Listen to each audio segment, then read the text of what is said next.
Chapter 1, The Choice in the Glade. The forest carried the sharp, clean scent of pine resin and damp earth, a fragrance that always stirred a peculiar ache within my chest. I leaned against the rough, familiar bark of an ancient oak, steadying myself as the distant sounds from the village wove through the trees. Laughter, music, the resonant thrum of ceremonial drums that had begun at sunset. The mating ceremony was in full celebration. Everyone of standing within the pack would be there, adorned in their finest attire, hopeful to attract the notice of someone influential, someone who could elevate their position. Everyone, that is, except for me. My hair, pale as winter wheat, caught the final golden rays of sunlight filtering through the dense canopy. With trembling fingers, I tucked a stray strand behind my ear, noting the dirt still ingrained beneath my nails from hours of digging at the collapsed cave entrance. My dress, the single presentable garment I owned, was torn at the hem and smeared with mud and moss. I had spent hours preparing it, meticulously mending seams by flickering candlelight, imagining how I might blend into the festivities, present but unremarkable, acceptable if unnoticed. All of that preparation felt meaningless now. The elderly woman's hand was cool within my own. Her breathing was shallow, each inhale a faint rattle. I had discovered her 3 hours prior, wandering disoriented near the border territories. She had muttered about a granddaughter in the eastern villages, a fall, a twisted ankle. Confusion had settled over her as shock took hold. She had sought shelter in a small cave when the rain began, but part of the entrance had given way, trapping her leg beneath stone and timber. "You should go, child," she whispered, her weathered face pale in the fading light. "Your ceremony." "Hush now," I murmured softly, adjusting my cloak more securely around her thin shoulders. "The ceremony is of no consequence." But it was, of course it was. I was 23, considered advanced in years by pack standards to remain unattached, without a mate or a connection to anyone of significance.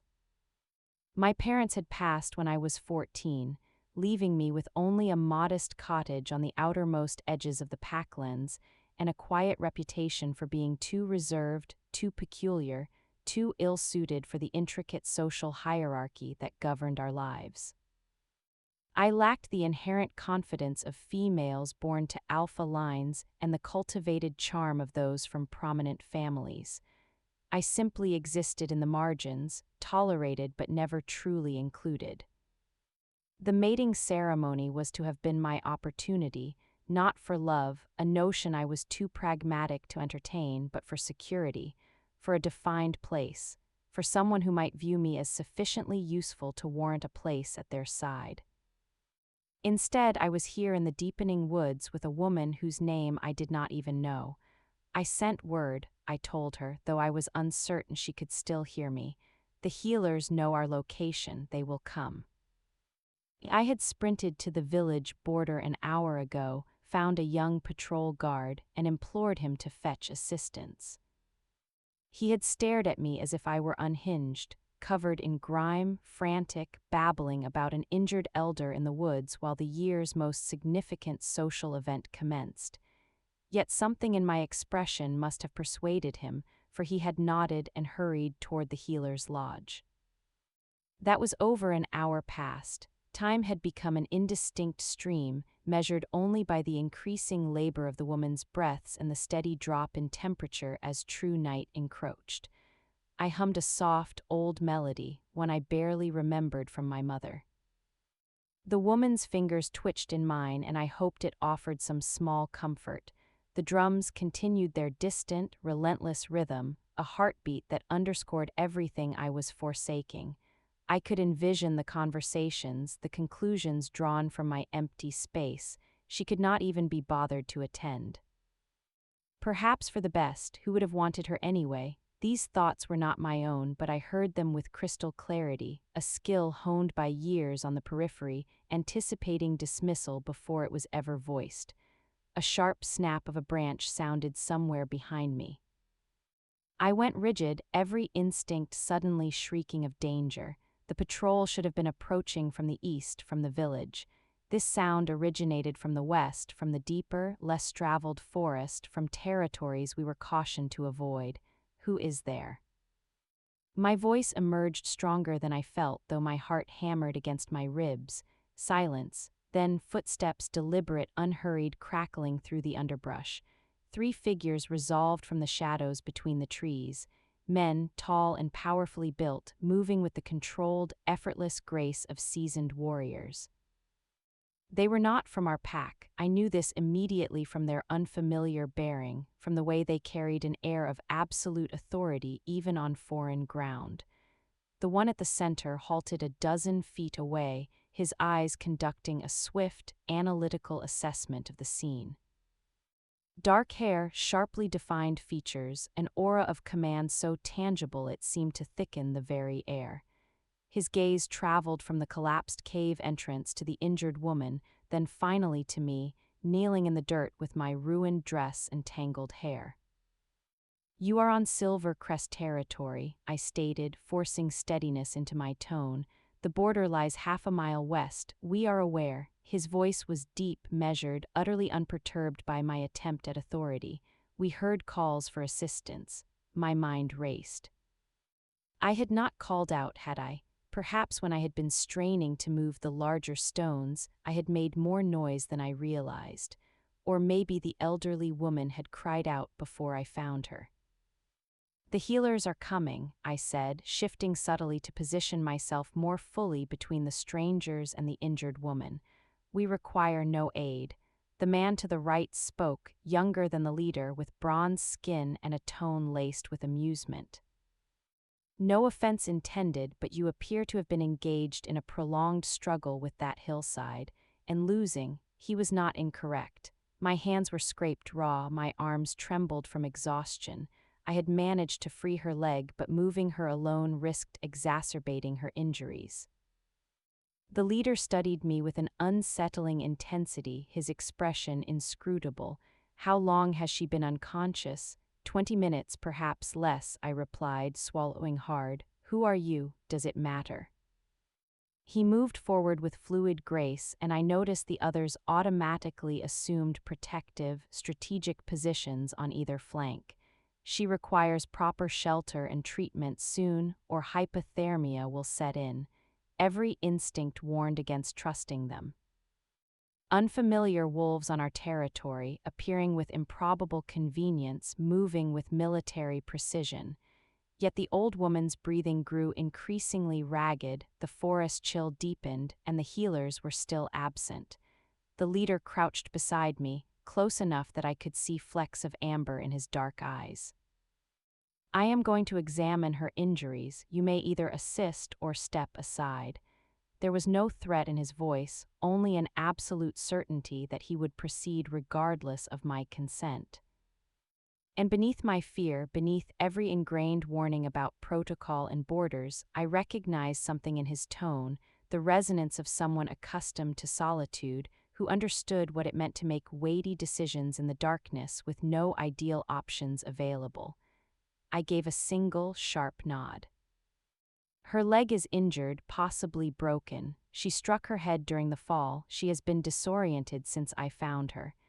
His hands moved over the woman with practiced efficiency, a healer's touch, or at least that of a warrior well-trained in field medicine. The younger wolf produced a flask, and with remarkable speed the 3 of them fashioned a makeshift stretcher from their cloaks. "Where does she need to be taken?" the leader asked, glancing up at me. "The healer's lodge on the eastern." I stopped, cold realization dousing me. "You cannot. You are not pack. The border guards will not permit your passage without."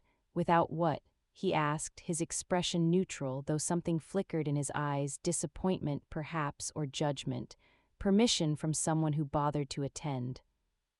"We will take her to your border," he stated, rising to his feet. I found myself standing with him, drawn upward by the sheer force of his presence. At this proximity I could see faint scars along his jawline, the weight of authority resting on his shoulders like a tangible mantle. "Your healers can meet us there." "Thank you," I said quietly, "for helping her. Do not thank me yet." He turned to his companions, issuing quiet, clipped commands I could not decipher. Then his gaze returned to mine, holding it with discomfiting directness. "What is your name? Does it matter?" I echoed his earlier words, aiming for defiance but landing only at exhaustion. The corner of his mouth twitched, not quite a smile, but close. "I suppose not." They lifted the woman with careful precision, and I followed as they began navigating through the forest toward our border. The younger wolf maintained a stream of quiet observations, pointing out obstacles, adjusting their pace. The third remained silent, his eyes perpetually scanning the surrounding darkness. I should have been terrified. I was alone with 3 unknown males, following them deeper into the woods while the ceremony continued without me. Yet fear had receded, replaced by a strange, resonant sense of purpose. For the first time in years, I had made a choice that held real weight, helping someone in need without calculating the social cost, even at the price of the one night that might have altered my future.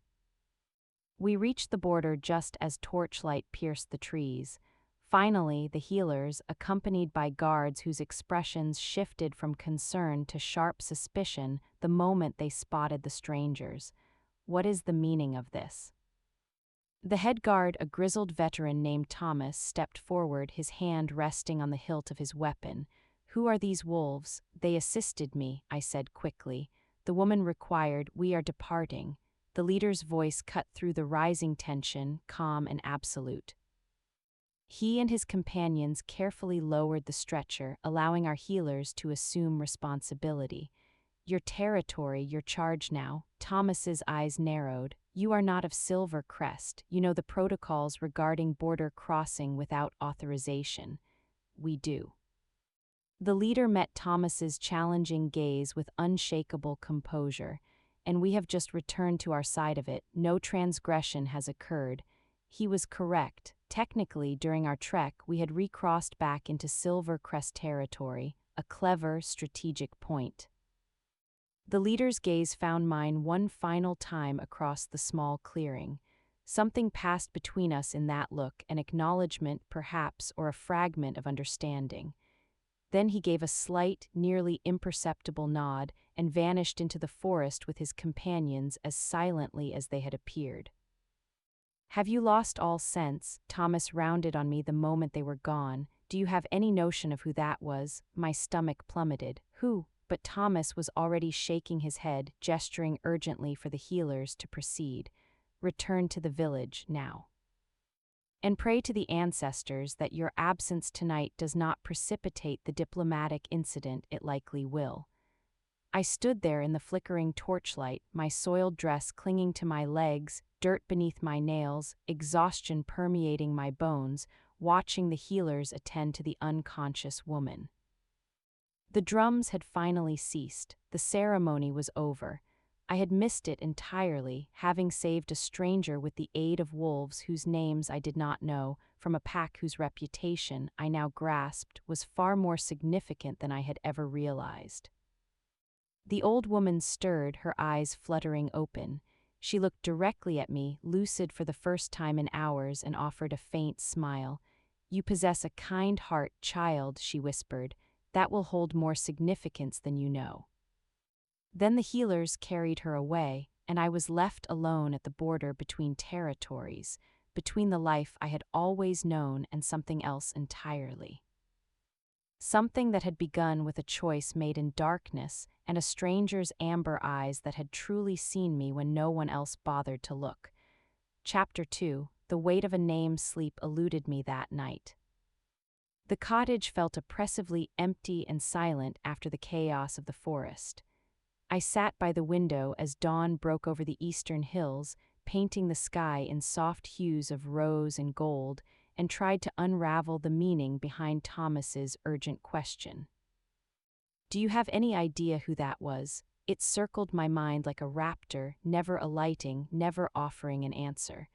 By the time full morning arrived, my eyes burned with fatigue and my hands still ached from moving stones. I had scrubbed the dirt from beneath my nails, braided my pale hair into some semblance of order, and changed into my everyday dress, simple gray linen designed to deflect attention. Not that anything I wore ever attracted notice. The village was already unusually active when I stepped outside. Voices carried from the main square, a level of energy uncommon for the morning after a ceremony. Typically, such days were quiet, subdued, as new couples retreated and those who had not made connections nursed their disappointments privately.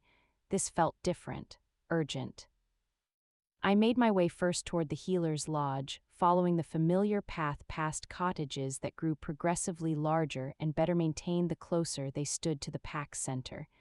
A few individuals glanced my way as I passed, some with curiosity, others with thinly veiled disdain. Ara. Maya, a she-wolf my age who had been meticulously courting the beta's son, smirked as I approached. Heard you had quite the adventure last night. Her tone dripped with false sympathy. A shame you missed everything. Brandon mated with Cecilia. It was a beautiful ceremony. The words were crafted to wound, and they found their mark. Brandon had once shown me a passing kindness years ago. I had been foolish enough to mistake it for interest.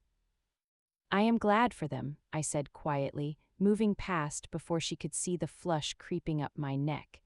The healer's lodge sat at the edge of the central compound, a long, low building perpetually smelling of herbs and dried wood.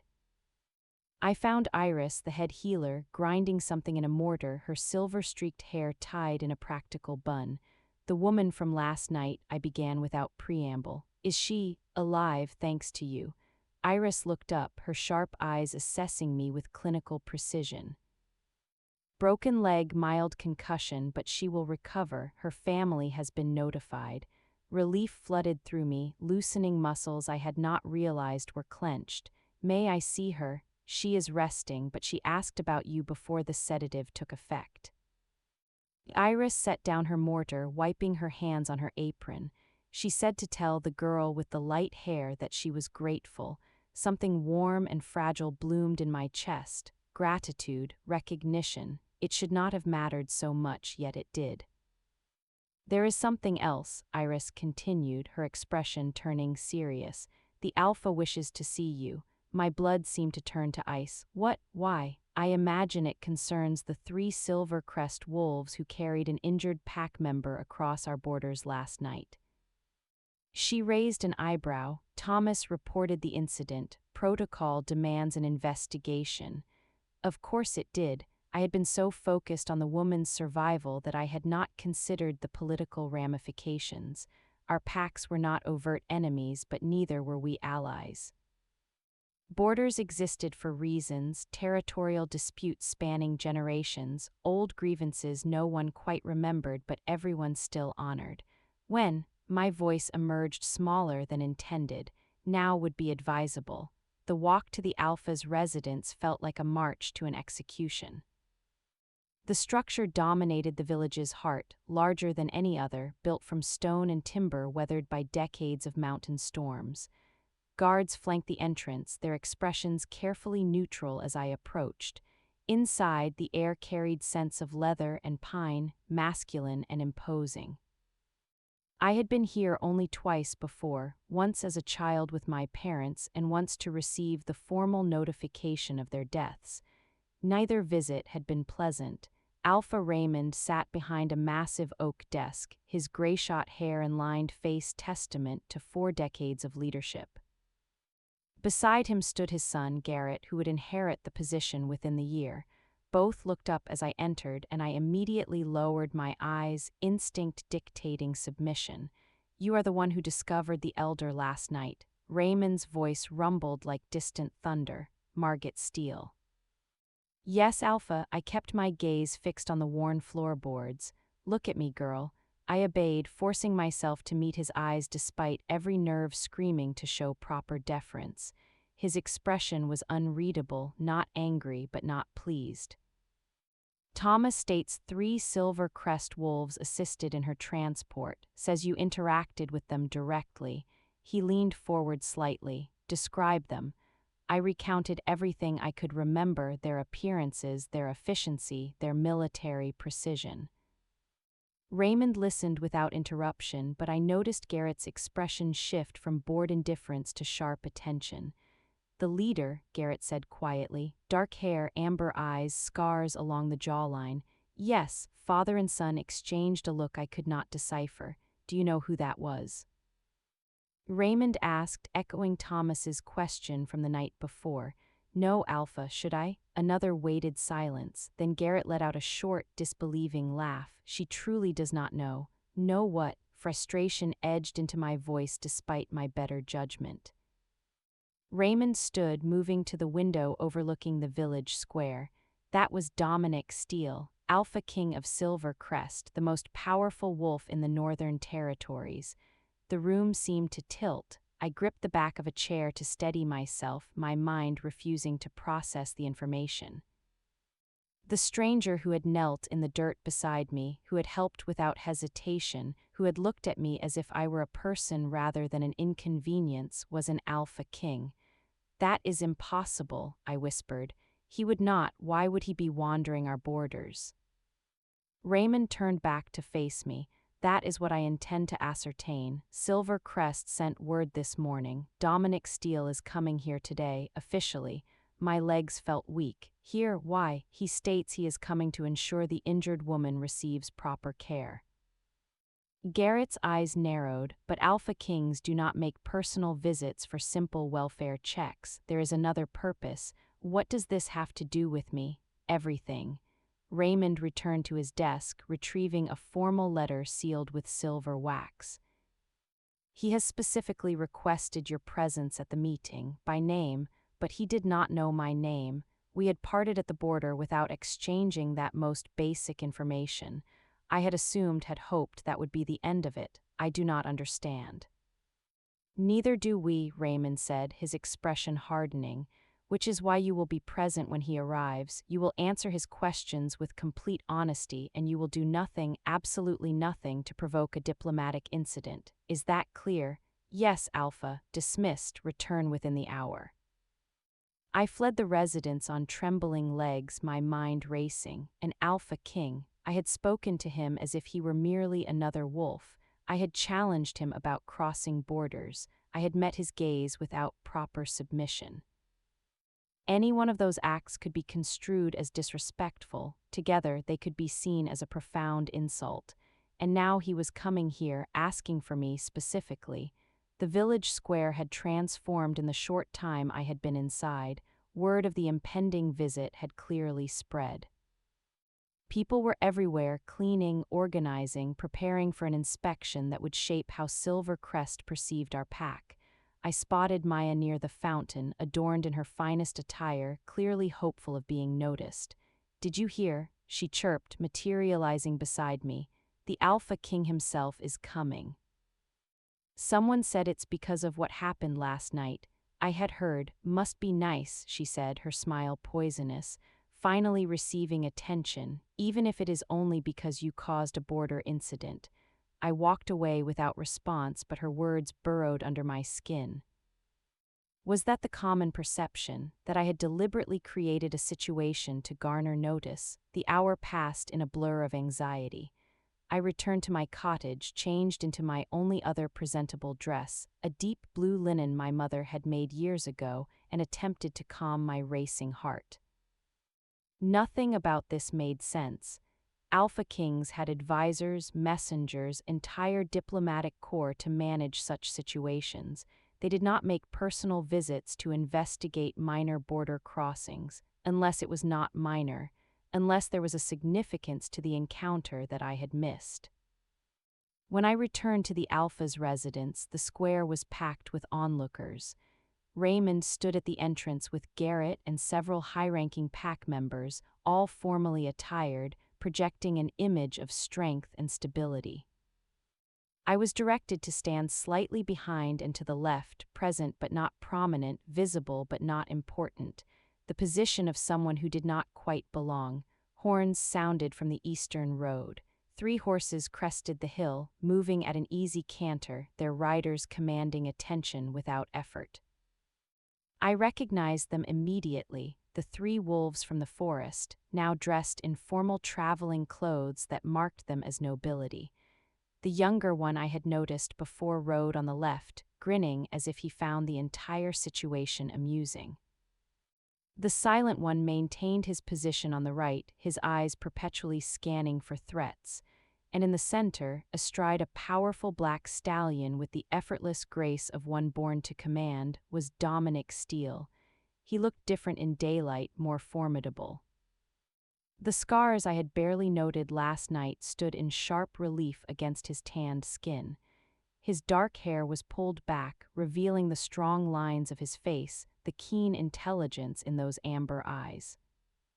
He wore black leather and silver, the colors of Silver Crest, and carried an authority that made Raymond's power seem diminished by comparison.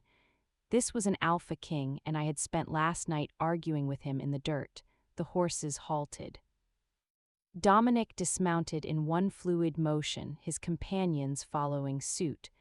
Raymond stepped forward, the formal greeting already on his lips, but Dominic's gaze swept past him, past Garrett, past all the carefully arranged pack members, and landed directly on me. For one endless moment, those amber eyes held mine with an intensity that stole my breath. Then, impossibly, the corner of his mouth curved upward. Not the polite, diplomatic smile of a visiting dignitary, but something genuine, something warm, something that made every wolf in the square turn to stare at me with expressions ranging from confusion to barely concealed envy. "Hello again," Dominic said, his voice carrying clearly across the sudden silence. "I believe we have unfinished business." And with those words, everything I thought I understood about my small, invisible existence shattered like glass. Chapter 3, an unprecedented offer. The silence that followed Dominic's greeting felt thick and alive, pressing against my skin. I could feel the weight of every stare in the square.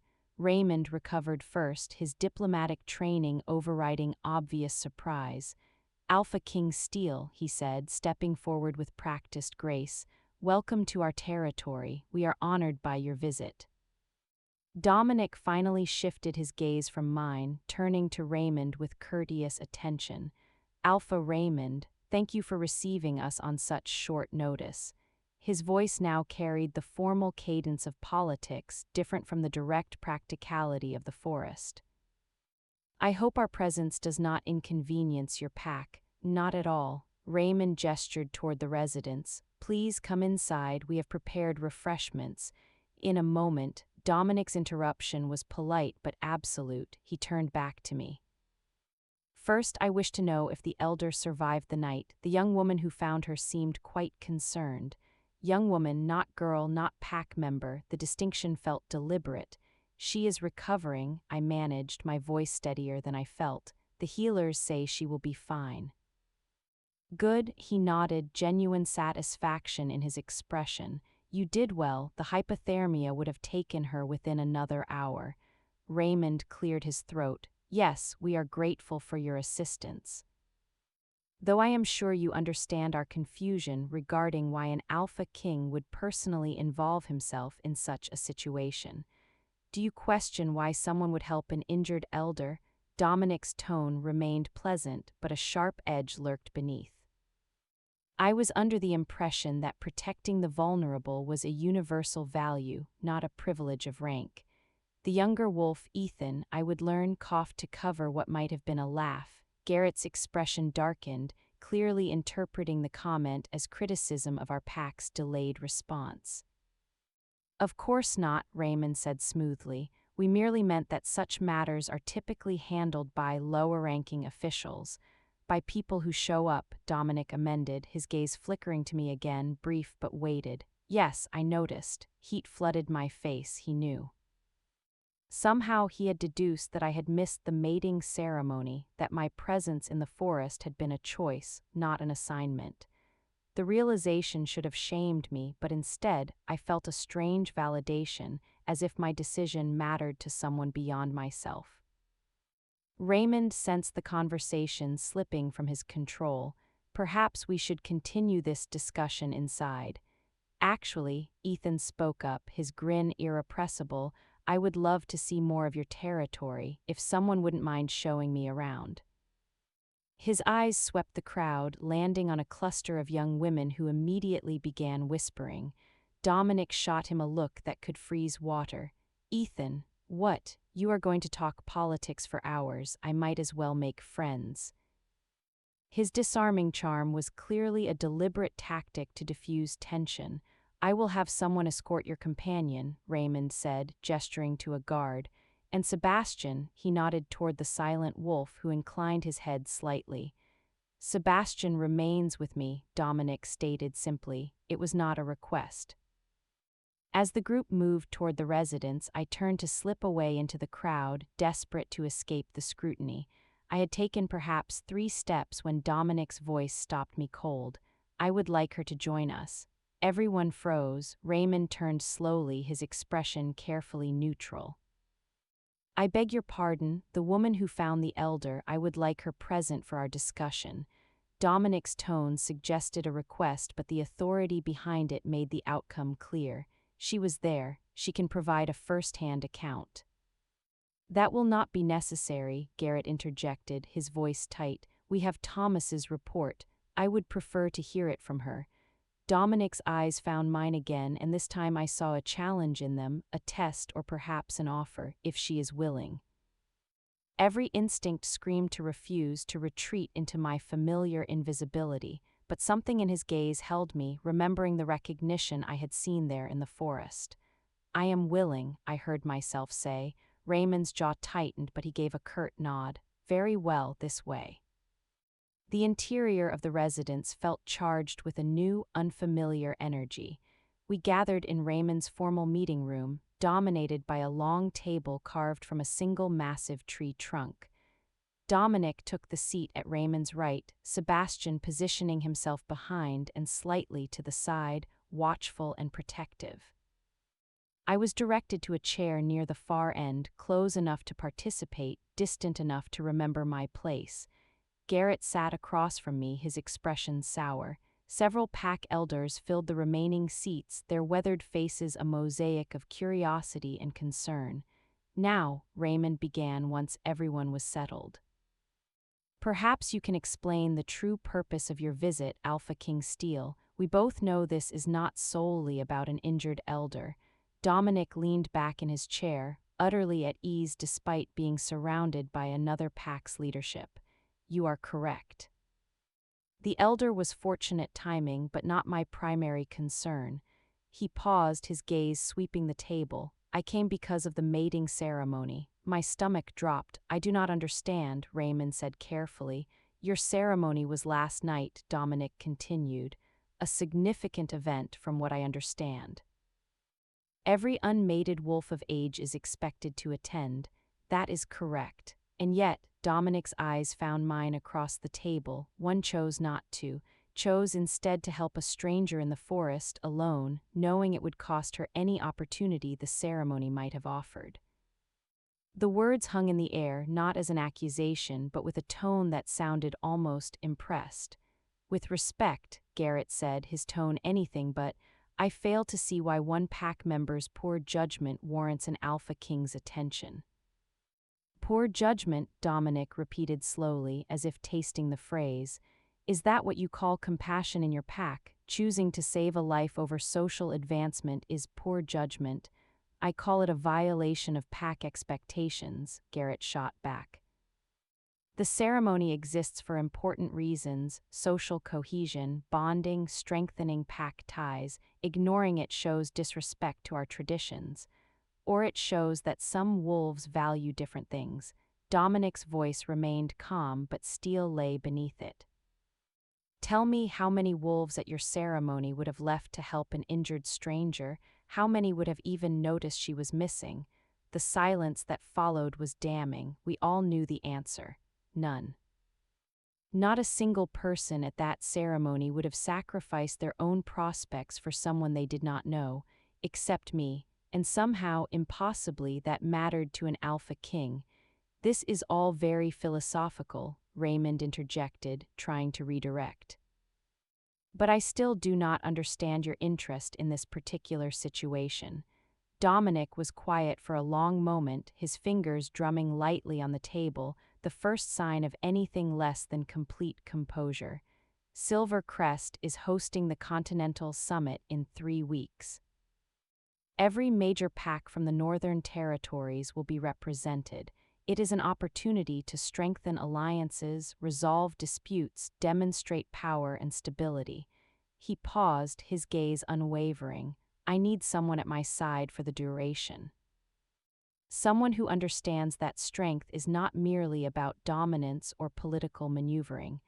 My heart began to pound so violently I was certain everyone could hear it. You have advisors, Raymond said slowly. Diplomats, surely someone from your own pack would do exactly what is expected. Say exactly what they are supposed to say, perform their role perfectly. Dominic's gaze never left mine. I do not want performance, I want someone real, someone who makes choices based on what is right, not what is advantageous. You are suggesting, Raymond could not quite finish the sentence. I am asking if she would consider accompanying me to the summit as my guest, my partner for the proceedings. The room erupted. Garrett was on his feet immediately. Absolutely not, this is highly irregular. She is not trained in diplomacy, she has no experience with, she has something more valuable than training. Dominic finally looked away from me, his attention shifting to Garrett with an intensity that made the younger wolf take an involuntary step back. She has integrity. And after watching the political games that pass for diplomacy, I have learned that integrity is far rarer and far more useful. This is insanity, an elder muttered. Unprecedented, another agreed. Raymond held up a hand for silence, his eyes calculating. I could see him weighing the implications, the honor of a pack member chosen by an alpha king against the risk of appearing weak or desperate. The decision, he said finally, should be hers. Every eye in the room turned to me. I wanted to disappear. To run from the room, from the attention, from this impossible choice. Partner to an alpha king at the most important diplomatic gathering in the territories. Me, but I remembered the forest, the choice I had made without hesitation, the old woman's hand in mine. The way Dominic had looked at me, not with dismissive tolerance, but with something that felt like respect. Why me? I asked, my voice quiet but clear. You do not know me, I am nobody. You are someone who chose compassion over ambition, he said, leaning forward, his focus entirely on me now. Someone who acts instead of performing, someone who sees people, not opportunities. He paused, and you are not nobody, not to the woman you saved, not to me. The words struck a place deep in my chest that had been hollow for so long. I do not know anything about summits or diplomacy, or I will teach you what you need to know. Sebastian and Ethan will help. A slight smile touched his lips. Though fair warning, Ethan's lessons may be more entertaining than useful. Despite the tension, I felt my own lips curve upward slightly. How long would I be gone? 3 weeks total, 2 weeks of preparation at Silver Crest, 1 week at the summit itself. 3 weeks away from this village, from the pitying looks and whispered comments, from the constant reminder of everything I lacked. 3 weeks in a world I had never dreamed of accessing. It was terrifying, impossible, and it was the most important decision I would ever make. I looked at Raymond, at Garrett's hostile expression, at the elders who had never known my name. Then I looked at Dominic, at the patient certainty in his eyes, and knew that whatever came next, at least it would be my choice. Yes, I said, my voice growing stronger. I will go with you. And somewhere in the back of my mind, I heard the sound of doors opening, of possibilities unfurling, of a life I had never dared imagine suddenly, impossibly within reach. Chapter 4: The Threshold of Dawn. The following 2 hours passed in a blur of logistical arrangements and hushed protests. Garrett argued vehemently against the decision, his fury barely contained, until Raymond finally silenced him with a look that could split stone. The elders murmured their disapproval, but their objections were rendered irrelevant by the weight of an Alpha King's request. I sat through it all in a state of numb astonishment, watching as the trajectory of my life was irrevocably altered by a decision made in less than a minute. She will require an escort to Silver Crest, Raymond was saying, shifting into practical mode, and a chaperone given the circumstances. Sebastian will ensure her safety during travel, Dominic interjected smoothly, and she will have her own quarters at our estate with female attendants if that is a concern. This is a professional arrangement, Alpha Raymond. I am not asking to claim her, I am asking for her assistance. The clarification should have been a relief. Instead, I felt a faint, inexplicable pang of disappointment. When do we depart? I asked. Tomorrow morning, if you can be ready. Dominic glanced at me and I caught a flicker of something in his expression, concern, perhaps, or apology for appending my existence so completely. I know it is sudden if you require more time. No, I said quickly, before fear could make me reconsider. Tomorrow is suitable. I knew myself well enough to understand that waiting would only allow doubt to take root, to let every reasonable voice in my head catalogue the innumerable reasons this was a catastrophic idea. It was better to leap before looking, before the weight of impossibility could anchor me back to my old life. The meeting concluded with strained civility, agreements on communication and timelines, and assurances of my return after the summit. Dominic stood, Sebastian moving in seamless tandem, and for a moment I thought they would simply leave. Instead, Dominic paused beside my chair. Walk with me. It was phrased as a request, but his extended hand suggested he already anticipated my answer. I took it without thinking, his palm warm and roughened with calluses against mine. The contact sent a jolt of awareness up my arm, an uncomfortable intensity flooding through me. He guided me to my feet, and I noticed how he shortened his stride to match mine as we moved toward the door, a small courtesy that probably meant nothing to him, but everything to someone accustomed to being overlooked. Outside, the square had mostly emptied, though I spotted curtains twitching in windows as hidden observers tracked our progress. Ethan's laughter carried from near the training grounds. He had evidently charmed his way into a tour. Sebastian followed at a discreet, watchful distance. You will have questions, Dominic said once we were away from the residence, following a path that led toward the forest's edge. About what happens next, what will be expected of you. I have hundreds of questions, I admitted, keeping my eyes forward, afraid that looking at him directly might break the surreal spell of this moment. I am not certain where to begin. Begin with the most important one. I considered that, sifting through the chaos in my mind. Why are you truly doing this? He was quiet for a long moment, our footsteps crunching softly on the gravel path. When he finally spoke, his voice carried a raw, personal weight I had not heard before, because I am weary of playing games. Weary of empty words and calculated alliances, weary of people who smile while plotting your downfall. He paused, and I risked a glance at his profile. The summit will be saturated with that, wolves who view every interaction as a chess move, every conversation as an opportunity for advantage. I need someone there who reminds me that not everyone operates in such a manner. You barely know me. How can you be certain I am not like that?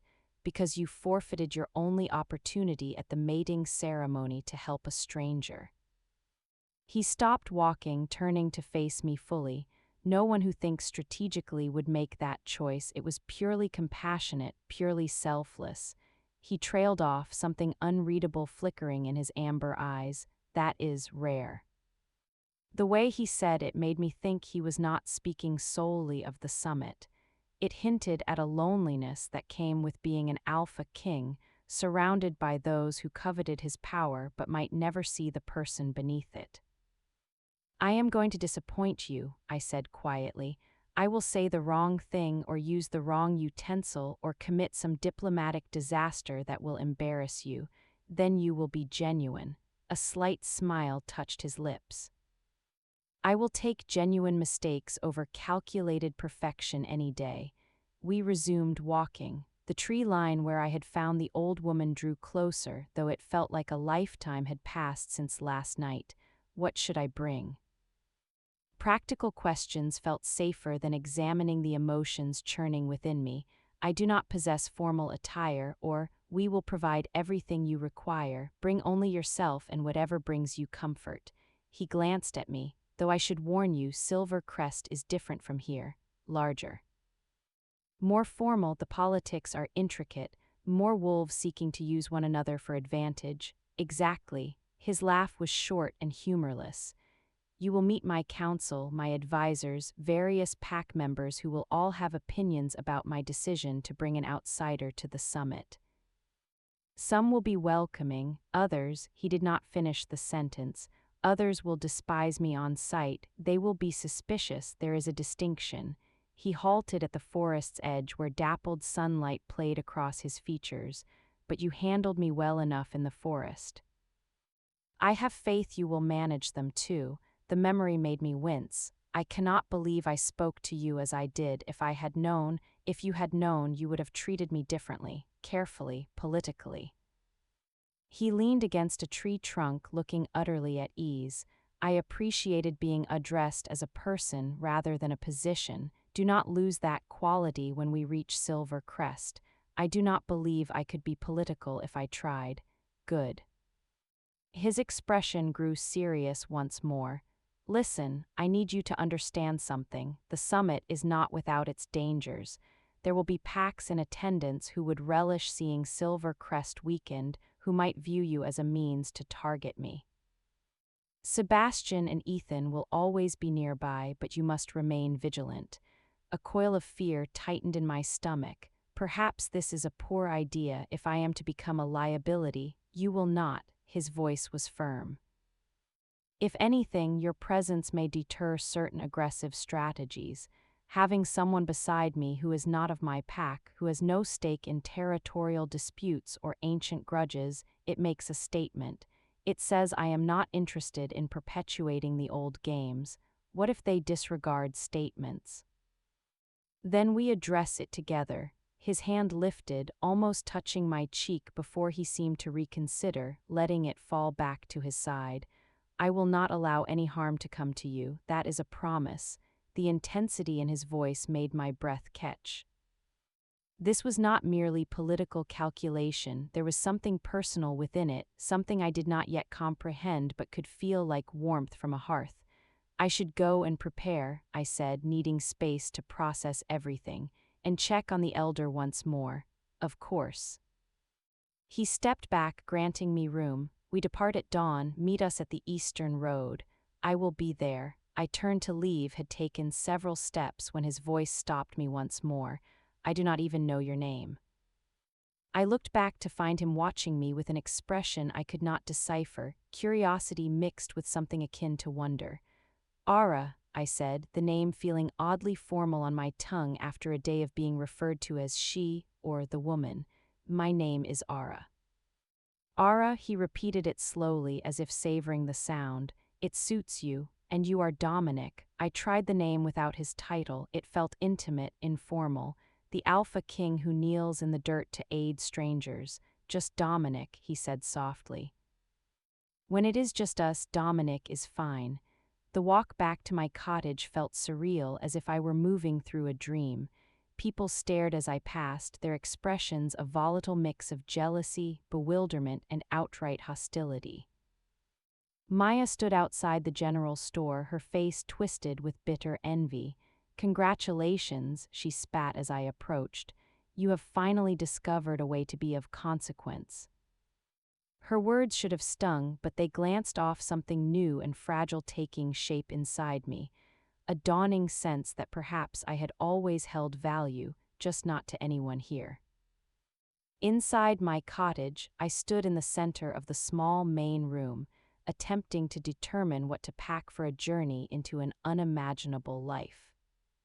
My possessions were few: practical clothing, a handful of books, my mother's hair comb, a charcoal sketch my father had made of our family before illness took them. I gathered these items mechanically, but my mind was elsewhere, replaying Dominic's words, the promise in his voice, the warmth of his hand. A knock at the door interrupted my thoughts. I opened it to find Iris, the healer, holding a small, neatly wrapped bundle. "The elder wished for you to have this," she said, pressing it into my hands. She was quite insistent. Inside the wrapping was a delicate handkerchief, embroidered with silver thread in patterns resembling intertwined stars and vines.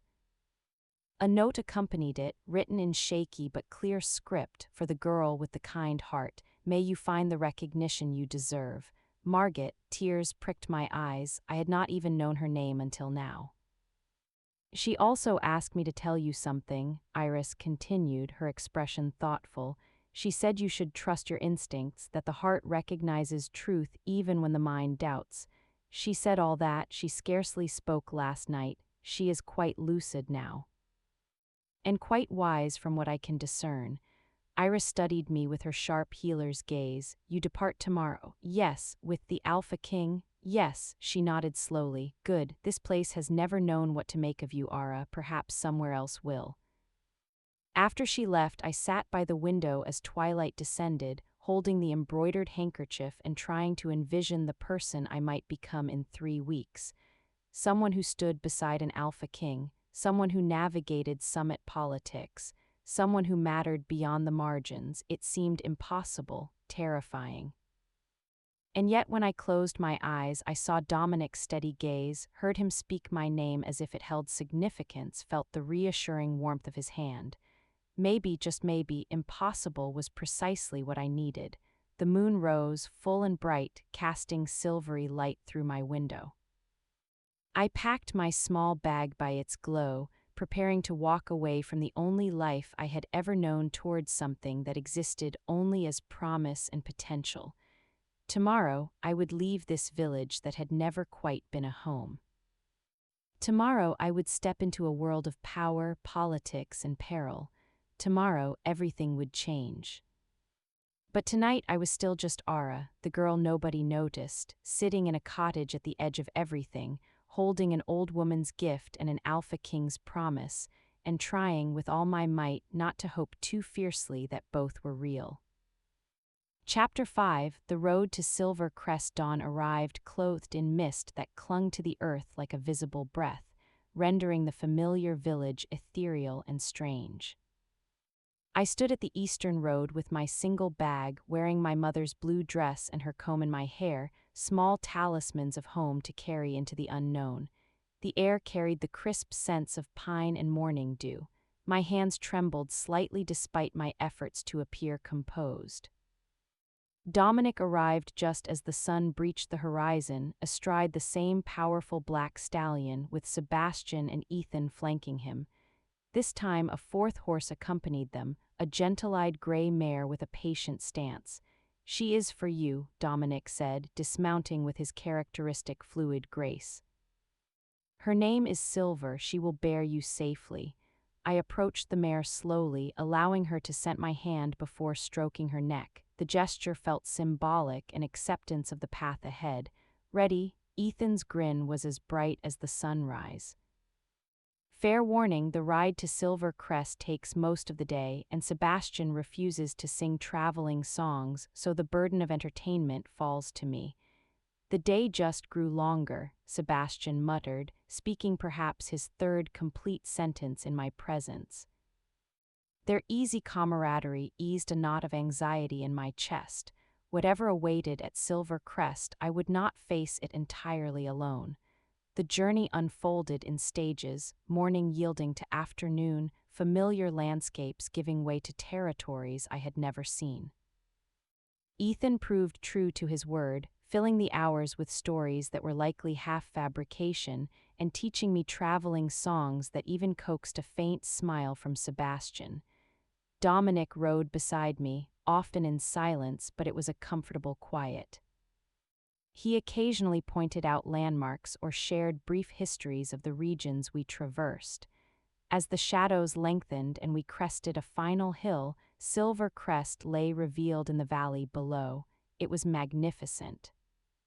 Where my village was functional and modest, Silver Crest was a testament to deliberate beauty and order.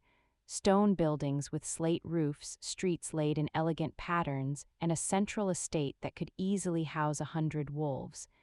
Everything spoke of consolidated power, prosperity, and precision. "Home," Dominic said quietly, and I heard a complex melody in the single word, pride intertwined with burden. We descended as twilight began to settle. I felt unseen eyes tracking our progress from windows and doorways. Wolves emerged to observe, their expressions a spectrum of curiosity and calculation as they noted the stranger riding beside their alpha king. I kept my spine straight, remembering Dominic's counsel about authenticity, striving not to betray the nervousness churning within me. The estate was even more imposing up close. Yet Dominic led us not to the grand formal entrance but to a sheltered side courtyard where a woman awaited. She was silver-haired, sharp-eyed, and wore an air of authority as comfortably as her practical attire. "My mother," Dominic said, dismounting, "Catherine Steele." She studied me with an assessing gaze that felt as though it could peel back layers, seeing directly to the uncertain girl beneath. Then, her expression softened into something approaching warmth. "So you are the one who chose compassion over ceremony," she said, her voice rich with what sounded like approval. "Welcome to Silver Crest, Ara. I believe you will find we value such choices here." The sheer, unexpected kindness in her welcome nearly undid me. The following 2 weeks were a whirlwind of preparation. Catherine assumed command of my education with efficient benevolence, instructing me in the fundamentals of summit protocol while consistently reminding me that rules existed to be understood, not blindly obeyed. Ethan appeared at unpredictable intervals with increasingly absurd hypothetical scenarios, testing my capacity for quick thinking under pressure. Sebastian taught me to recognize potential threats by their body language, their subtle tells, the signs of aggression masked by polite words, and Dominic was both omnipresent and elusive. He was there in stolen moments between his myriad duties. During early morning walks in the estate gardens, where he would share specific concerns about attending PAX in late evening strategy sessions where his advisors debated, while I observed learning the intricate web of alliances and enmities. During quiet dinners where conversation drifted to topics of no political importance, favorite books, childhood memories, the small pieces of ourselves untouched by the demands of leadership. I learned he had lost his father young, as I had. That he had inherited leadership before he felt ready and had spent years proving himself worthy. That he carried a profound loneliness, surrounded by people yet truly known by few. And he, in turn, learned me, my fears, my tendency to overthink, the way I had spent so long in the shadows that being seen still felt like standing in blinding sunlight. "You are stronger than you believe," he told me one evening as we stood in the gardens beneath emerging stars. "I see it in how you handle my counsel's skepticism. You do not retreat when they test you." "I retreat internally," I admitted. "I simply do not let it show any longer. That is called courage," he said. His hand found mine in the dim light, our fingers interlacing with a comfortable familiarity that had grown between us, feeling fear and proceeding regardless. The contact had become natural, casual touches that held immense significance yet were never defined. A connection was deepening, unspoken but palpably felt. His advisors noticed, his pack noticed. Catherine noticed and smiled as if she had anticipated it. Then the summit arrived. Chapter 6, The Continental Summit. We traveled to the neutral grounds with an entourage of 20 wolves. The Summit Estate was a massive, ancient complex that had hosted such gatherings for generations. Packs arrived from every direction, banners flying, displays of power carefully orchestrated. I saw the dynamics Dominic had described playing out in real time, the posturing, the calculated friendliness veiling old grudges, the constant, silent evaluation of strength and weakness. He had been correct to bring someone outside of those games. I watched alphas and their consorts engage in elaborate social dances, every interaction heavy with territorial implications, and felt a profound gratitude that I could simply be truthful. Dominic, a tall, strikingly beautiful she-wolf, approached on the second day, her smile not reaching her cold eyes. "How unexpected to see you have brought a companion. Vivian," Dominic's voice cooled noticeably. "Allow me to introduce Ara." Vivian's gaze swept over me with open disdain. "How charming, though I must say I am surprised you chose someone so unpolished for such a significant gathering." Before I could react, before the familiar sting of dismissal could fully land, Dominic moved closer to me, his presence solid and unwavering. "I chose someone genuine," he stated, his voice quiet but carrying. "I find I prefer substance over silk. You might consider trying it sometime." Vivian's expression tightened, but she retreated with forced grace. Similar interactions occurred throughout the first days, wolves testing, probing, attempting to decipher the dynamic between Dominic and the unknown female at his side. Each time he made his position unequivocally clear. The shift happened during the third evening's formal session. Discussions had grown heated over long-standing territorial disputes. Voices rose, barely controlled aggression simmering beneath the surface. I watched wolves who should have been allies snarl at one another over boundaries drawn decades prior. I watched Dominic attempt to mediate, his frustration with the circular arguments evident. "This is pointless," one alpha finally declared. "We will never reach accord because none of you will admit your packs profit from the current tensions, and you will never admit yours benefits from maintaining the conflict," another retorted. I had remained quiet throughout, as intended, observing, learning, not interfering in matters beyond my understanding. But watching them tear at each other while real solutions languished, I thought of Margit Steele in the forest, of how everyone had been too engrossed in their own concerns to notice her suffering. "What if," I said, the words leaving my lips before I could stop them, quiet but clear in a sudden lull, "the question is not who benefits but who suffers." The room fell silent. 20 pairs of eyes turned toward me, some curious, some hostile, all astonished that I had spoken. "Explain," the first alpha said, his tone more challenge than invitation.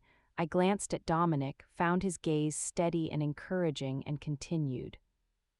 "You are all debating boundaries and advantages about who holds which territories, but you are not speaking of the wolves who actually live in these disputed zones, the families who cannot mate across pack lines, who cannot trade freely, who are divided by politics they did not create."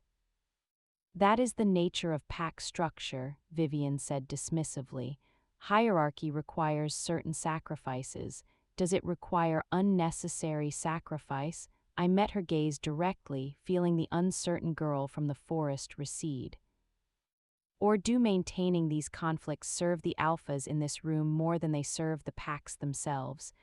The words were dangerously blunt. Several wolves bristled, aggression flashing in their eyes, but others, more than I had anticipated, went very still, actually considering. "She raises a valid point," Catherine's voice carried from across the room, absolute authority in her tone. "We have been having the same arguments for 30 years. Perhaps it is time we ask different questions." The debate that followed was heated, but for the first time it was productive. It shifted from territorial demands to practical problem-solving. Not everyone agreed. Wolves like Vivian clung fiercely to traditional power structures, but enough engaged honestly that real progress was made. Boundaries were reconsidered with input from those who lived there. Trade agreements were drafted. Pathways for divided families to reconnect were proposed. It was not a perfect solution, it was not complete, but it was a start, a different kind of start.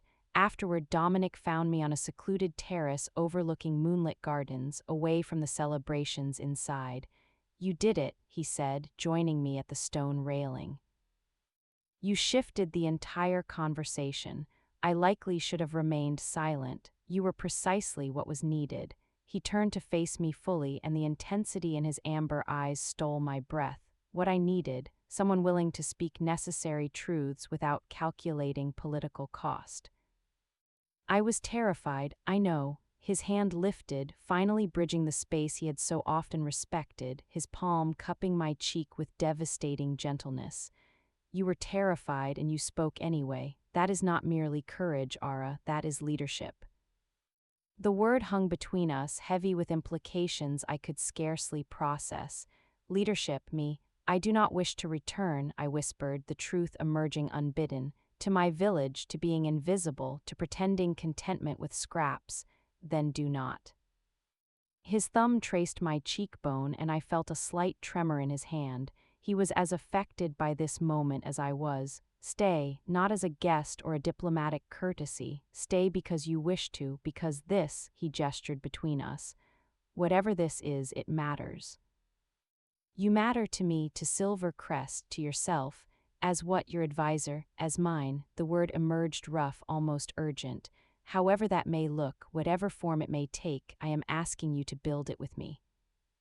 What followed felt inevitable, a conclusion written from the moment our eyes had met in a darkening forest. His lips were gentle at first, questioning, leaving me space to refuse. But I had spent too long refusing possibilities, denying hope, accepting less than I deserved. I kissed him back with everything I had held silent: fear, hope, and a fierce, fragile belief that perhaps I could have this, could be this, could build a life that mattered beyond mere survival. When we finally parted, breathless, I heard the sound of applause from the doorway.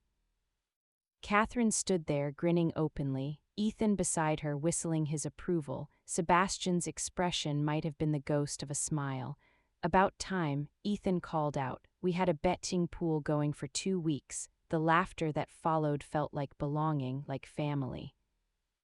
Like a home my village had never provided. And when Dominic took my hand, interlacing our fingers with deliberate certainty, I knew I had found something I had not known I was seeking. Not just the beginnings of love, though that was undeniably growing, but recognition. A place where choosing compassion over convenience made me valued, not strange, where speaking truth carried more weight than performing pleasantries. Chapter 7, the ceremony of belonging the summit, concluded with a series of agreements that veterans later called unprecedented. Wolves departed with a cautious, renewed sense of purpose. Word spread swiftly about the Alpha King's mysterious companion who had helped reframe a decades-old debate. I was no longer merely an object of curiosity, but a subject of discussion in my own right. 3 weeks after our return to Silver Crest, I stood in the pack's great hall beside Dominic. The entire pack was assembled before us, their faces a sea of expectant curiosity. Catherine stepped forward, her presence commanding immediate silence. "Pack of Silver Crest," she began, her voice resonating through the hall. "3 weeks ago, a stranger arrived among us. She came not through birth, nor through bond, but through choice, hers and that of your Alpha." Her gaze swept the crowd, then settled warmly on me. "In that short time, she has demonstrated integrity, compassion, and a clarity of perspective that has already enriched our pack. She stood at the Alpha's side during the Continental Summit and helped forge a path toward peace that has eluded us for generations." She paused, letting her words settle. "Strength is not measured solely by dominance or lineage. It is measured by character, by the choices one makes when no one is watching. Ara made such a choice in a forest, and in doing so, revealed a strength that aligns with the heart of Silver Crest." Catherine turned fully to me. "Ara, you have proven your value not through words, but through action. You have earned not just a place at our Alpha's side, but a place within this pack. Do you wish to join Silver Crest, to pledge your loyalty and accept the loyalty of its wolves in return?" I looked out at the assembly, at Sebastian's steady nod, at Ethan's encouraging grin, at Catherine's proud smile, and finally at Dominic. His hand found mine, his grip firm and sure. "I do," I said, my voice clear and strong in the silent hall. The ceremony was simple but profound. I pledged my loyalty to Silver Crest and its alpha. In return, Catherine, as the elder representing the pack, placed a silver pendant around my neck, a crest depicting a wolf and an oak tree intertwined. "Wolves protect their own, and oaks grow strong from solid ground," she said. "You have been both protector and solid ground. Welcome home, Ara." A roar of approval erupted from the pack. It was not merely acceptance, it was embrace. Later that evening, during a celebration in the Great Hall, an unexpected visitor arrived. Margaret Steele, the elder I had saved, entered on the arm of a younger relative. She made her way directly to me, her eyes bright. "I told you a kind heart would matter more than you knew," she said, clasping my hands. "Look at you now, where you were always meant to be." Her presence felt like a blessing, a perfect circle closing. The choice that had begun this journey was here to witness its culmination. As the festivities wound down, Dominic and I walked once more in the gardens. The air was cool, the stars a brilliant tapestry overhead. "It feels complete now," I said softly, "but also like a beginning."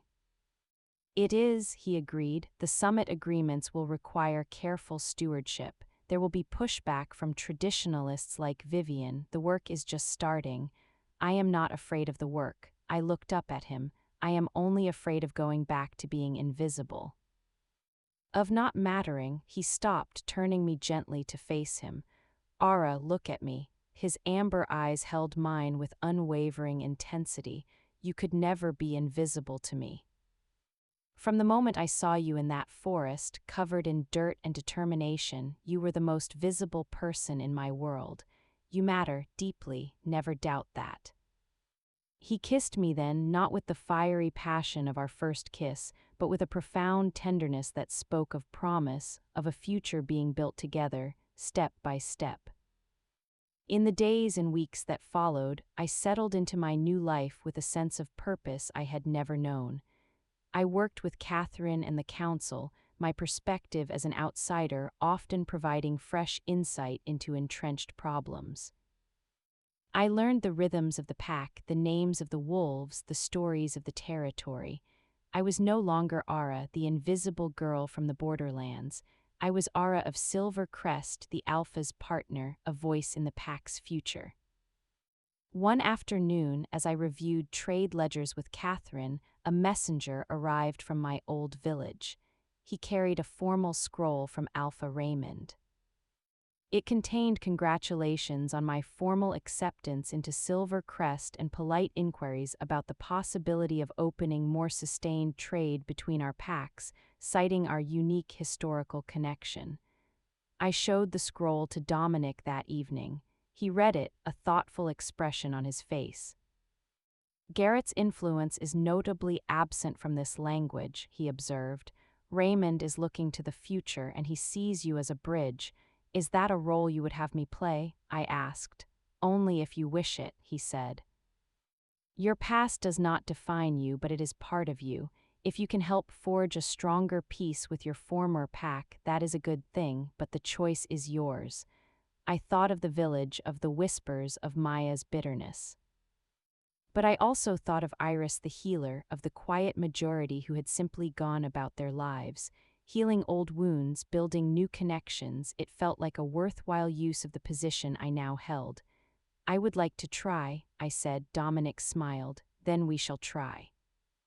Chapter 8, The Sting of the Past. My first official act as a bridge between packs was to oversee a small, preliminary trade delegation from Silver Crest to my former village. I chose to accompany them, not as a representative of my old home, but as a member of Silver Crest. The reception was mixed. Alpha Raymond received us with formal politeness in the same meeting room where my fate had been decided months before. Garrett was conspicuously absent, attending to patrols in the northern sector, according to his father.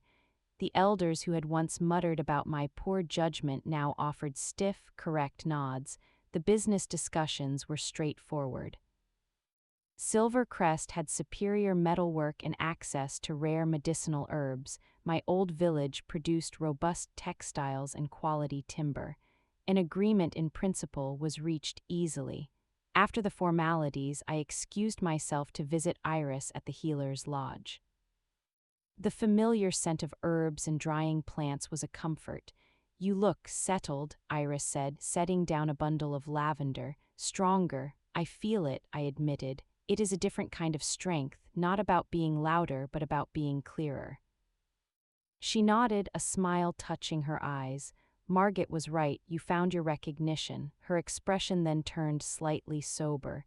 "You should know there has been talk. Garrett is not pleased with these developments. He sees your new status as an affront, a reminder of the incident. He nurses his pride like a wound." "I cannot control his feelings," I said, though a prickle of unease traveled down my spine. "I only wish for peace between our packs. I know, just be mindful, wounded pride can make even a sensible wolf reckless." I left the lodge intending to return directly to the Silvercrest delegation. As I crossed the village square, a familiar, sharp voice stopped me. "Well, if it isn't the Silvercrest dignitary." Maya stepped from the shadow of the general store, her arms crossed. She looked me up and down, taking in the finely made, simple gown I wore, Silvercrest style, practical yet elegant. A flicker of envy crossed her face before being masked by scorn. "Come to show us all what we're missing, or just to rub your elevation in our faces?" There was no point in engaging. "Good day, Maya," I said, turning to leave. "He'll tire of you, you know," she called after me, her voice low and venomous. "Once the novelty of your little forest act wears off, you'll be back where you started, or worse." Outsiders never truly belong. Her words were meant to burrow and fester. For a fleeting second, the old insecurity reared its head, the fear that she might be right, that this was all a temporary dream.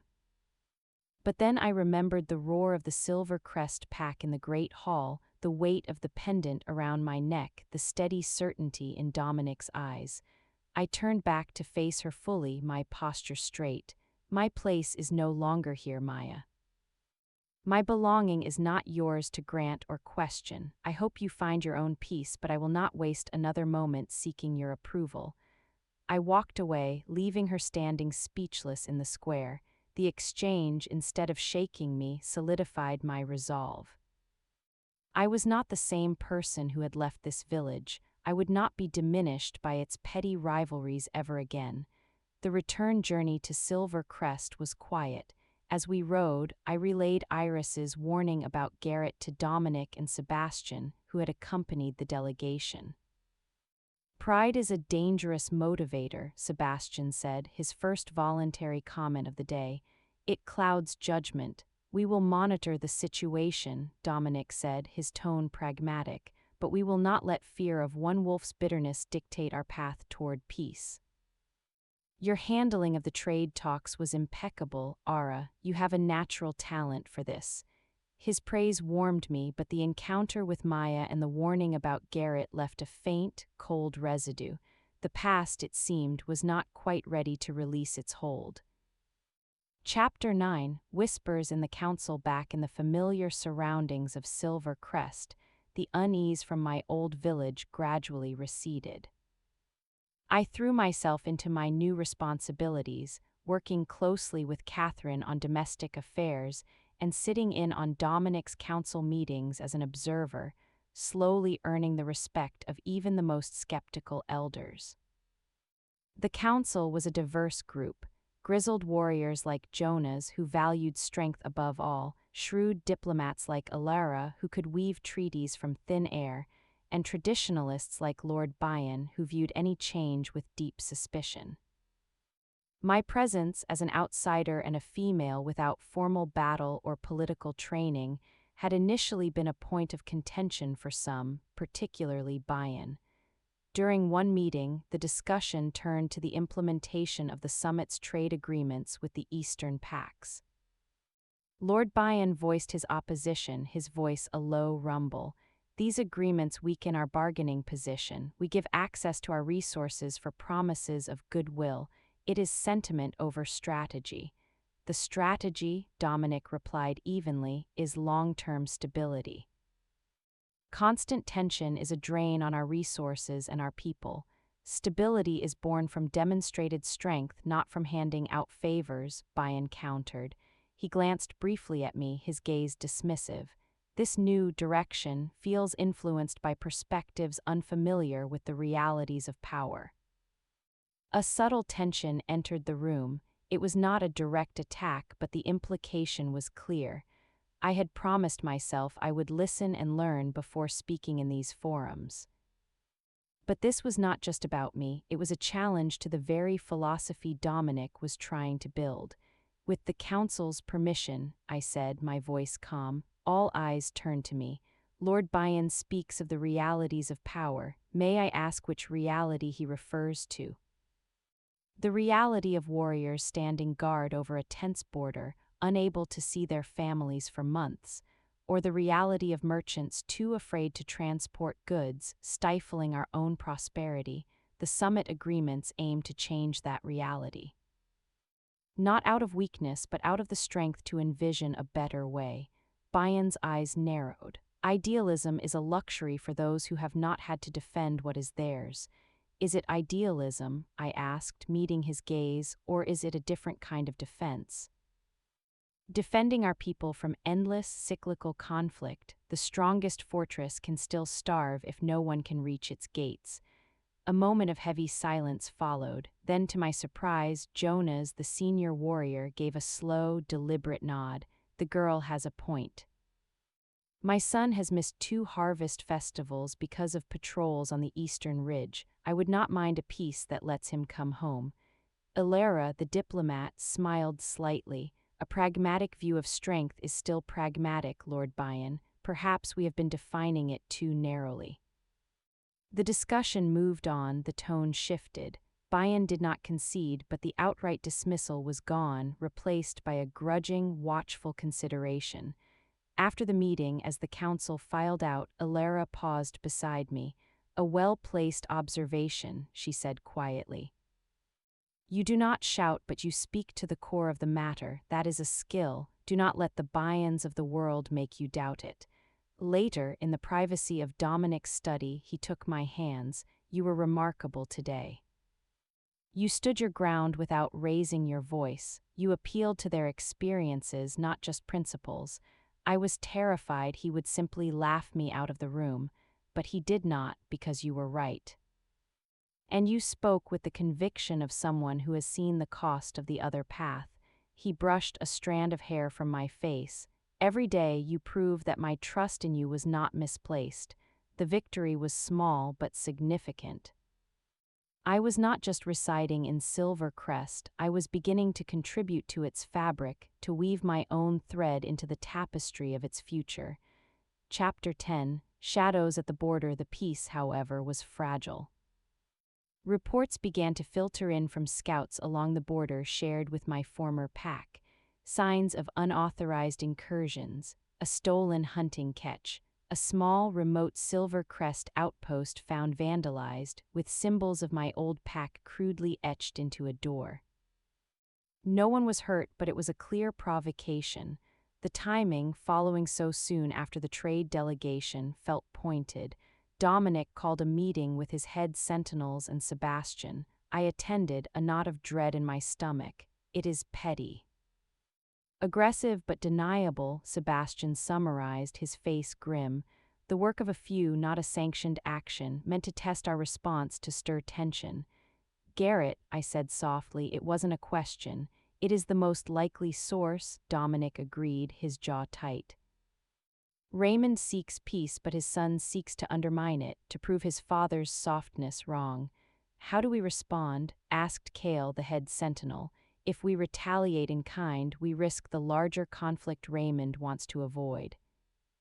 If we do nothing, we look weak and invite further incidents. All eyes turned to Dominic. The weight of the decision settled on his shoulders. I could see him weighing the options, the consequences of each path. Then he looked at me. Ara, this involves your former pack. What is your counsel? The question surprised everyone, including me. This was a matter of border security, of potential conflict, yet he was asking me. I took a deep breath, pushing past my personal dread. A direct retaliation plays into Garrett's hands, I began. It gives him the conflict he wants to justify his stance. Doing nothing is not an option either. I thought of the dynamics of my old village, of the silent majority who just wanted to live in peace. What if our response is not on the border but directed at Alpha Raymond himself, a formal, private envoy, not an accusation but a notification? We inform him of the incidents, provide whatever evidence we have, and state our commitment to the peace process. We make it his problem to solve. It puts the responsibility on the pack leadership to control its own members. It isolates Garrett if he is acting without his father's knowledge. Silence followed my words, then Cale nodded slowly. It is a political response to a military provocation. Unconventional but clever, it maintains the high ground. It also gives Raymond a chance to act, Sebastian added. If he is sincere about peace, he will clamp down on his son and the troublemakers. If he is not, his inaction reveals him. Dominic's gaze held mine, a flicker of pride in his eyes. Then that is what we will do. Sebastian, you will lead the envoy, deliver the message with courtesy but firmness. The plan was set in motion. The tension along the border did not vanish overnight, but the overt provocations ceased. A week later, a response came from Alpha Raymond.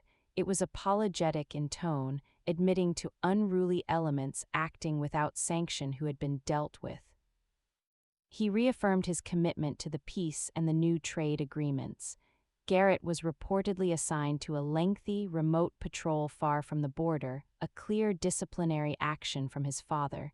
The crisis was averted not with claws but with careful strategy. My suggested approach had worked. The council's respect for me grew another degree, and the look in Dominic's eyes when he read Raymond's response was worth more than any public praise.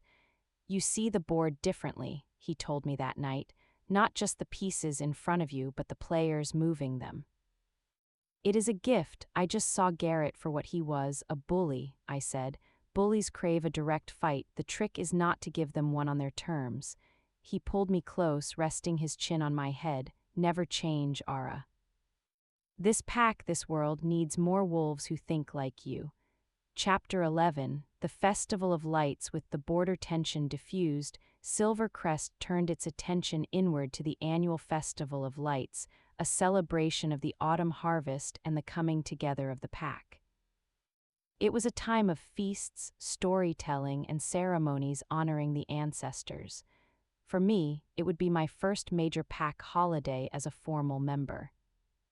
Catherine enlisted my help in the preparations, and I found immense joy in the work, organizing food stores, helping to string thousands of tiny lanterns throughout the estate grounds, listening to elders practice the old tales they would tell. You have a knack for logistics, Catherine remarked as we sorted through bolts of festive fabric one afternoon, and for listening, the elders appreciate that you seek out their stories. They are the pack's memory, I said. It seems important to remember where we come from. She gave me a long, thoughtful look. Dominic told me what you suggested during the border incident, the envoy to Raymond. It was the perfect solution. You turned a weakness, your connection to that pack, into a strength. That is true leadership. Her praise meant the world. I was just trying to prevent a fight. That is what the best leaders do, she said simply. The night of the festival arrived. The estate was transformed into a realm of shimmering light and warmth. The air was rich with the smells of roasting meats, spiced cider, and sweet pastries.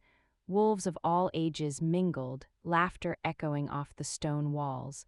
I stood with Dominic at the head of the great hall as he gave the traditional opening blessing. He spoke of bounty, of unity, of honoring the past while building the future. His eyes met mine as he spoke the final words, and a current of shared understanding passed between us. After the formalities, we moved among the pack. I was greeted not with curiosity or skepticism, but with genuine warmth. Young pups showed me the lanterns they had made, warriors clapped me on the shoulder and offered mugs of cider, elders beckoned me over to hear stories. At one point, Ethan dragged me into a lively circle dance. I stumbled at first, unfamiliar with the steps, but soon caught the rhythm, laughing as I was spun from partner to partner, finally landing back in front of Dominic, who was watching with an amused smile. "Having fun?" he asked, his voice low. "More than I ever thought possible," I admitted, breathless and smiling. Later, as the festivities began to wind down, we slipped away to a quiet balcony overlooking the lanternlit gardens. The sounds of music and celebration were a soft hum in the background. "This," I said, leaning against the railing. This is what I never had before, not just safety, but joy, shared joy." Dominic stood beside me, his shoulder brushing mine. "This is what I want to protect, not just territory, but this sense of community, this peace." He looked at me. "You are part of that now. You helped preserve it with your counsel, and you helped build it with your presence." He didn't speak of love in grand, sweeping terms. He spoke of partnership, of shared purpose, of building something meaningful together. And in that moment, it felt more real, more solid than any poetic declaration could have. "I want to build it with you," I said, the words a quiet vow in the night air. He took my hand, his fingers lacing through mine. No kiss followed, just the comfort of shared silence and the promise in a simple, steadfast grip. We stood there long into the night, watching the lanterns glow like captured stars below, two people who had found their place, not just in a pack, but beside each other. Chapter 12, the Council's proposal. In the clear, crisp days following the festival, the atmosphere in Silver Crest was one of contentment and forward momentum. The success of the Festival of Lights and the stabilization of the border situation had bolstered the pack's morale. My role within the pack continued to evolve naturally from observer to participant. It was during a routine council meeting that Lord Byron, the traditionalist who had once been my staunchest skeptic, cleared his throat and addressed Dominic with unusual formality. "Alpha, if I may raise a matter of pack continuity." A subtle shift occurred in the room. Ilara's eyebrows rose slightly. Jonas leaned forward, his expression interested. "Proceed, Lord Byron," Dominic said, his tone neutral. "The summit was a success. The border issues are settled. The pack is strong and united." Byron spoke deliberately, his eyes flickering to me for a fraction of a second before returning to Dominic. "It is a time of stability, a suitable time to consider solidifying the pack's leadership for the future. The position of Luna, while traditionally filled by a mate, is fundamentally one of partnership in guiding the pack. It has been vacant for too long. A strong, recognized partner at the Alpha's side provides not just domestic stability, but political strength. It signals permanence and commitment to allies and rivals alike." He wasn't speaking in abstracts. He was looking pointedly at the space beside Dominic where I sat. The proposal hung in the air, a formal recognition of my position, not just as a pack member or the Alpha's companion, but as his intended partner, the future Luna. My heart stumbled. This was not a romantic gesture from Dominic, it was a political and social one from his council, and from Byron of all people. It represented the final, formal erosion of my outsider status. Dominic did not look surprised. He had likely anticipated this. He turned his gaze to me, his expression unreadable to the others but clear to me. He was asking, not telling. The choice, as always, would be mine. All eyes were on me. The room was silent, waiting. I thought of the journey from the forest floor to this council chamber. Of the trust Dominic had placed in me, of the pack that had welcomed me, of the future we were building piece by piece. The title of Luna was daunting, heavy with history and expectation. But the reality of what it represented, a true partnership in every sense, a lifelong commitment to this pack and to Dominic, felt not like a burden but like the natural culmination of the path I had chosen. I met Dominic's gaze and gave a small, sure nod. A faint smile touched his lips before he turned back to the council. The council's point is well taken. The pack's strength is indeed rooted in the strength of its leading partnership. He formally addressed Bayan. Your recommendation is acknowledged and will be given due consideration. We will discuss the formalities. The meeting moved on, but the undercurrent had changed. It was done. The path was set. Afterward, in the privacy of his study, Dominic took both my hands. That was not how I imagined that conversation happening, he said, a wry note in his voice. I had planned something quieter, more personal. It was more powerful this way, I said honestly. It came from them, from the pack. It wasn't just you choosing me, it was them accepting that choice. Fully. Do you have any doubts, he asked, searching my face, about standing beside you? No, never. I squeezed his hands. The title is immense, but the role. Partnering with you, helping to lead this pack, that feels right, that feels like my purpose. He pulled me into a firm embrace, a sigh of relief and contentment ruffling my hair. Then we will face the immense title together, as we do everything else. The official announcement was made a week later at a full pack gathering. There was no elaborate ceremony that would come later in time.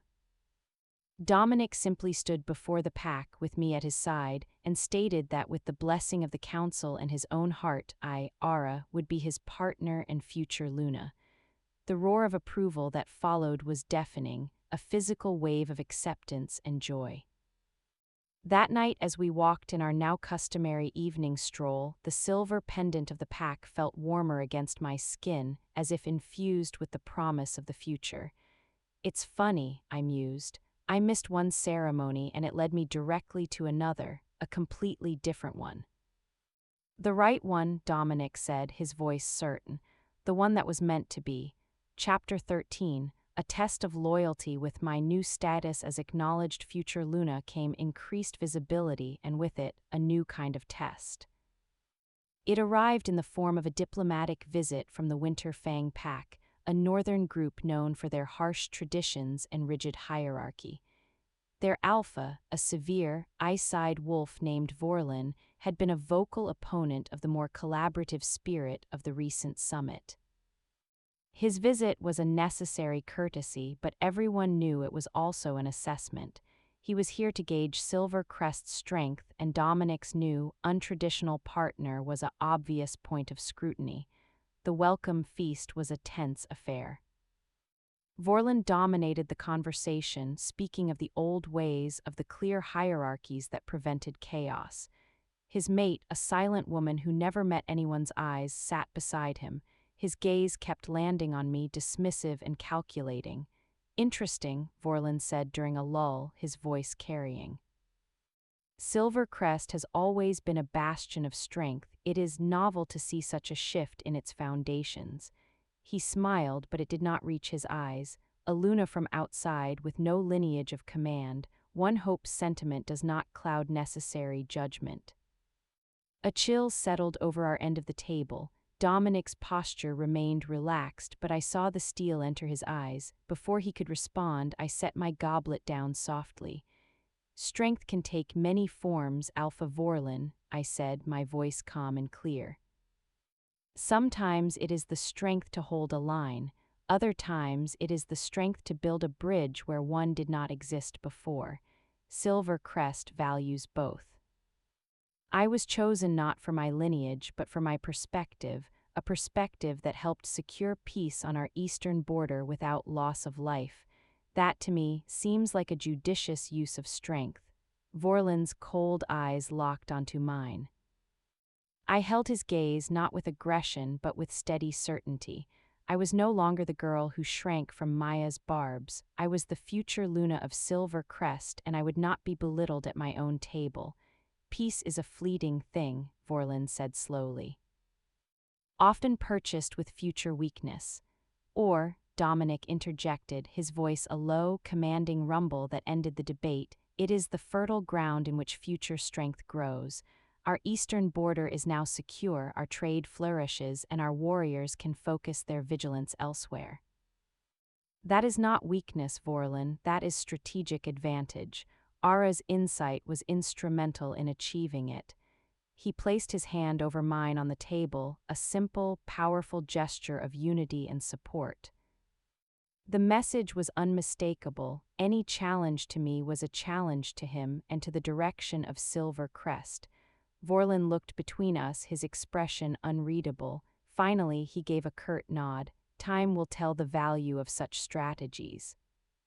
The remainder of the visit was conducted with frosty politeness. Vorlin left 2 days later, no friendlier, but perhaps with a grudging respect for the solidity of the partnership he had witnessed. After his departure, Sebastian, who had observed every interaction, gave a rare, full assessment. He came to find a crack, a division between you, or uncertainty in the pack about Ara. He found neither. Your solidarity was your greatest strength in that meeting. It turned her perceived weakness into a demonstrated asset. Dominic looked at me, pride glowing in his eyes. You were magnificent, you didn't flinch. I have too much to lose by flinching now, I said, meaning every word. I had found my place, my voice, my partner. I would defend it all with a quiet ferocity that surprised even me. This test, unlike the one in the forest, was not about compassion but about loyalty and resolve. And I had passed, not alone but as part of a united front. It solidified my position in a new way. I was not just Dominic's choice, I was the pack's future Luna, and I had proven I could stand the heat of that spotlight. Chapter 14, The Legacy of the Forest. With the passing seasons, my life in Silver Crest deepened into a rich tapestry of responsibility, companionship, and growing love. The formal bonding ceremony to officially become Luna was planned for the following spring, but in the eyes of the pack, the partnership was already an established fact. One afternoon, a messenger arrived from my old village. It was not from Alpha Raymond, but from Iris, the healer. The message was simple. Margit Steele, the elder I had saved, was fading. Her time was near, and she had asked if I might visit. A complex wave of emotion washed over me, sadness, gratitude, a pull toward the place where this all began. Dominic saw it on my face as I read the note. You should go, he said without hesitation. Sebastian will go with you. It feels like closing a circle, I said quietly. Some circles are meant to be closed, he replied, and honored. The journey back felt shorter, the landscape more familiar yet strangely distant. The village looked smaller. We were received at the healer's lodge, where Iris greeted me with a warm, sad smile. She's been asking for you, Iris said, leading me to a quiet room at the back. Margit lay in a bed by a window, sunlight streaming over her frail form. Her eyes, though clouded with age, brightened when she saw me. The girl with the kind heart, she whispered, her voice a papery thread. You came. I took her withered hand, much as I had in the forest. Of course I came. I heard stories, she said, a faint smile on her lips. The Alpha King's Luna, the peacemaker, I knew the heart knows truth. You set me on this path, I said, emotion thickening my voice. Your words, they stayed with me. I merely named what I saw, she whispered. You did the walking, you chose the hard, right path in the dark. Her grip tightened faintly. Remember that, for the young ones who feel lost in the dark. Tell them the most important choice is often the one nobody sees. We sat in peaceful silence for a while. I told her of Silver Crest, of the festival of lights, of the quiet strength of the pack. She listened, her smile serene. When I finally left, her breathing was slow and even. Iris told me she passed peacefully in her sleep that very night. She had waited, I believed, to deliver her final message. I attended her funeral pyre the next day, standing not with the pack, but as an honored guest from Silver Crest. Alpha Raymond nodded to me respectfully. Garrett, standing at the back, met my eyes for a brief moment. There was no anger there anymore, just a weary acceptance. The world had moved on, and his attempts to hold it back had failed. After the ceremony, as Sebastian and I prepared to leave, Iris pressed a small, cloth-wrapped bundle into my hands. She left this for you, said you'd know what to do with it. Later, on the road back to Silver Crest, I opened it. Inside was the delicate, silver-embroidered handkerchief she had given me before I left, and a simple, smooth river stone. The note with it read, "For remembrance, the heart is the truest compass. M." I clutched the stone, warm from my hand, and looked back at the village disappearing behind the trees. I was not that girl anymore, but she was part of me. Her choice in the forest had forged the woman I had become. "Are you all right?" Sebastian asked, his voice unusually gentle. "Yes," I said and meant it. "I am at peace." Chapter 15, Where the Heart Resides. Spring arrived in Silver Crest in a burst of wildflowers and birdsong. The day of the formal bonding ceremony dawned clear and bright.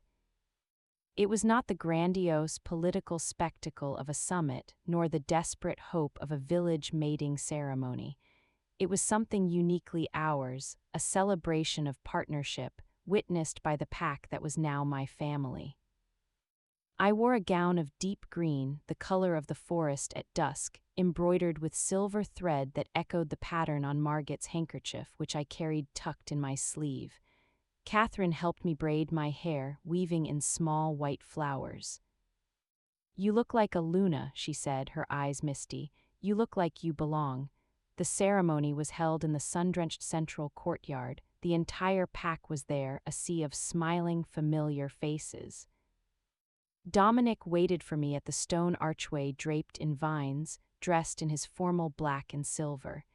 His eyes held that same amber warmth I had first seen in a darkening wood, but now it was filled with a love and certainty that took my breath away. We spoke our vows not to ancient gods, but to each other and to the pack. Promises of loyalty, of counsel, of shared burden and shared joy. Promises to build a future together.